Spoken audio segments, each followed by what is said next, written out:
मर्ज हो गया था जी। वो पहले ही मर्ज हो गया था और उसके बाद वो उन्होंने शिकस्त खाई, लेकिन बहरहाल वो हमारे भाई हैं, सहाफी भाई हैं, और इस क्लब में उनका इतना ही हक है जितना हमारा हक है ना। तो हम आखिरी मुमकिन तक कोशिश करेंगे कि हम वो हमारे साथ जुड़े रहें। बहुत शुक्रिया, थैंक यू। इस वक्त हमारे साथ जो है सीनियर नायब सदर अयूब साहब भी हमारे साथ मौजूद हैं। आइए हम इनसे पूछते हैं कि आज हमें सारा दिन नजर नहीं आया, यहाँ पे ढोल के थाप पे रक्स हुए, यहाँ पे आतिशबाजी का बेहतरीन मुजाहरा हुआ, ये कहाँ गायब रहा हमें पता नहीं था। अस्सलाम वालेकुम सर। वालेकुम अस्सलाम रिजवान भाई, सबसे पहले तो मुबारकबाद आपकी है। ये आज की जीत जो है ये प्रेस क्लब की जीत है और प्रेस क्लब से मुंसलिक तमाम सहाफियों की ये जीत है कि हमारे सूबा सिंध में वाहिद प्रेस क्लब है कराची प्रेस क्लब के अलावा जिसमें बाकायदा ये इलेक्शन का प्रोसेस हुआ है।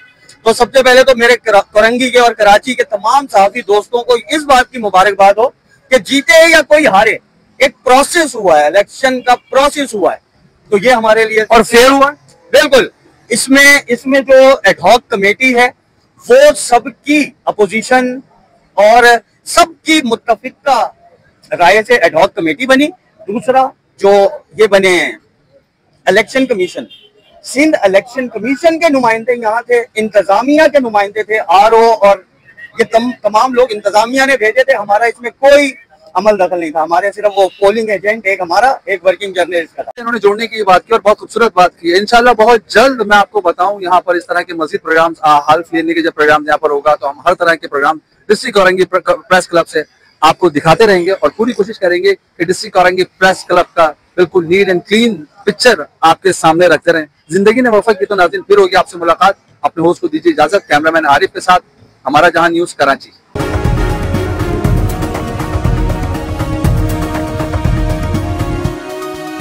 हमारा जहां, सच का जहां।